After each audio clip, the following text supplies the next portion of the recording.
On just the personal side, anytime you see a teammate traded like it was with Phil, what's kind of the emotions there when you see a guy that you've been with for so many years now just not here anymore? Yeah, it's pretty sad. He's a great guy, great teammate. He was an unreal player too. So, yeah, it's just that's all I can really say. It's pretty disappointing, but it's the way it goes. So. I know it's maybe hard to look at it this way, but for you, this really does seem to present a nice opportunity. Are you excited to potentially get the chance to play higher in the lineup and kind of show what you can do there? Yeah, of course. Obviously, it's a great opportunity for me. I know that. I'm aware of that. So, I've played a little bit more the last couple games, and I'm feeling more comfortable each game. So, yeah, I think I'll be ready for it. Confident in myself, and just gonna go out there and work as hard as I can, do the best I can, and but obviously, hopefully, produce more and show what I got. I'm sorry. Go ahead. I'm going to take away from the normal answer we get. I'm going to play my game. But do you have to make approach changes, or like you said, you want to be more productive? Yeah, I'd like to score more. Yeah.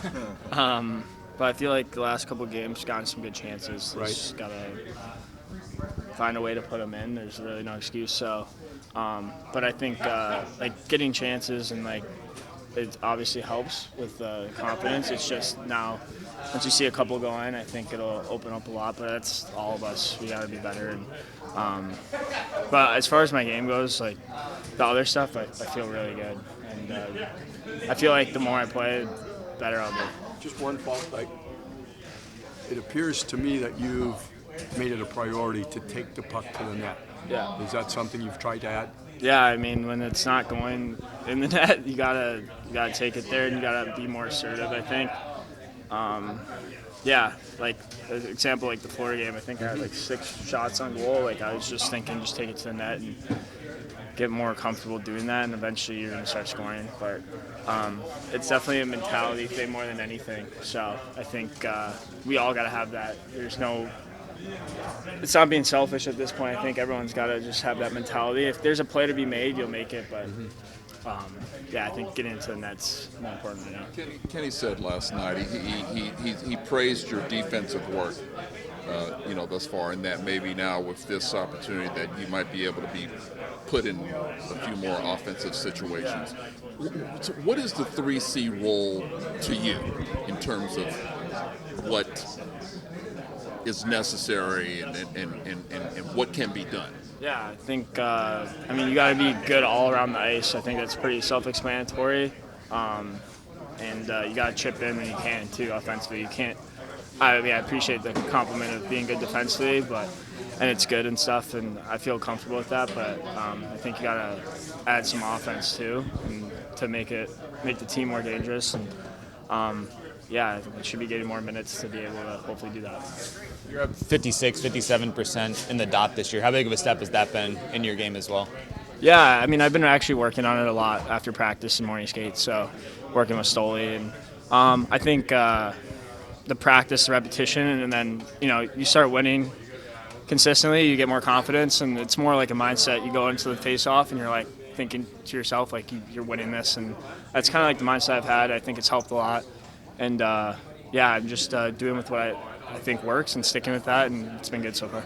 Obviously, you played with Phil, for a long time, been teammates, line mates. Just how hard of a day is it to see him move on? Yeah, it sucks. Played with Phil for a long time, been my center for a long time. So, it's a tough one.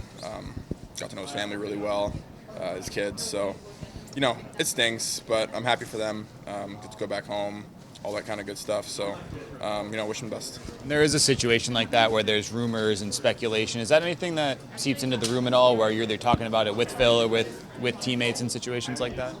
Yeah, we heard about it, but, it's a business and that kind of stuff happens. So, like I said, it sucks, but wish him the best. Did you know he was unhappy with his role? I don't know. I don't know. I feel like, it wasn't a great year for him, and I think that just, you want to play well, you want to be a big part of it, and I think that's the same for everybody. Whether it was Phil himself or just change itself, did you anticipate something just to kind of change the dynamic, or or whatsoever? I don't know. That felt like maybe. I really couldn't tell you. I don't really know. I think maybe Phil wanted to change the scenery, and I don't think that it was something to shake up the room. I think it was, just a fresh start for him, and just get us, get us going again. Yeah, that's what I mean. Yeah. In terms of the team and just change itself, and whether it hasn't maybe gone as what you guys anticipated or want or whatsoever, to kind of For sure. trigger things. Yeah, for sure.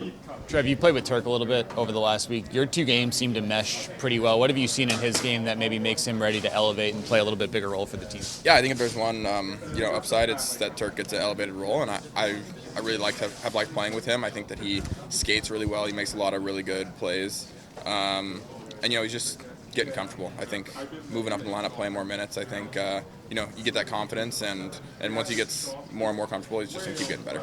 He's maybe where you were 4 or 5 years ago, right? Maybe feeling like you could give more and had more to give. Do you maybe see a little bit of that in him where you were, and can you offer him anything in that situation? Yeah, absolutely. I think he's hungry, right? And as he should be. He's been a good player playing in limited minutes. So, he knows what he's doing. Not too much advice I can give him other than just stay hungry.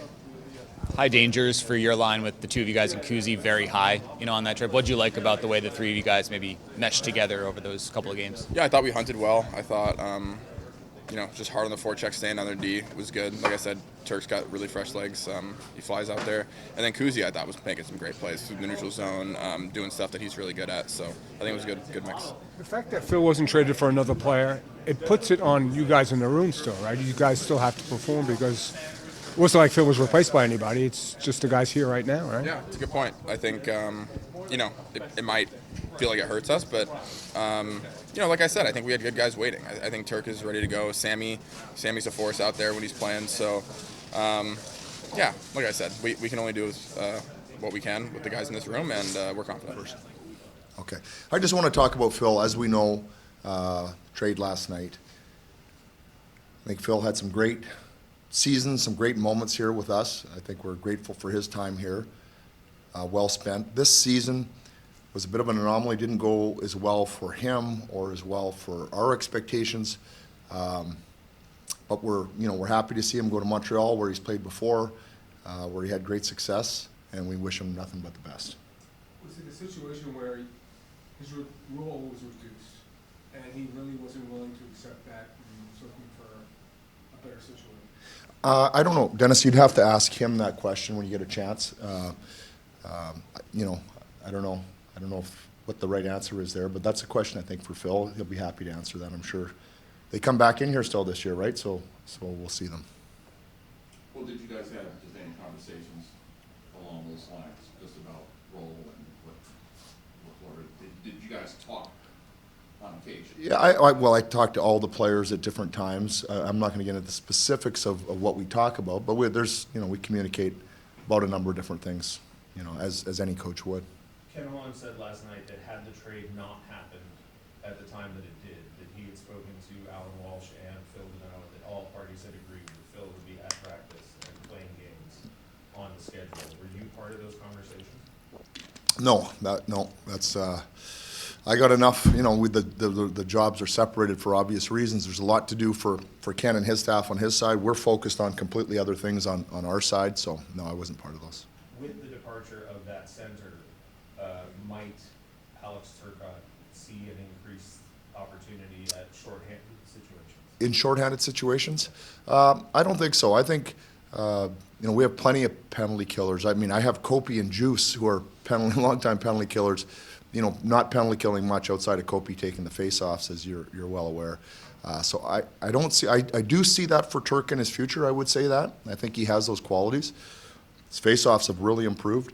But I don't think in the short term. I think we want to just get him settled into that 3-hole 5-on-5, continuing to grow his game. He's shown us some great stuff here over the last couple weeks in particular. So we don't want to overwhelm him. It's a big job for him here now, but he's ready for it. When you look at some of the offensive numbers underlying, Turk seems to rank highly in terms of hiding your chances and scoring chances. With a bigger role, do you feel like there is some untapped offensive upside there to go along with the defensive and face-off improvements? Well, I sure hope so. And he's been, There's been a few, but he's been one of those guys that's been snake bitten. I think summed it up for him in Tampa. You know, he has the one in front of the net in the first period. It's going in, and whichever defenseman knocked it out of the air on its way into the net. And it's just been that type of a season for a number of our forwards.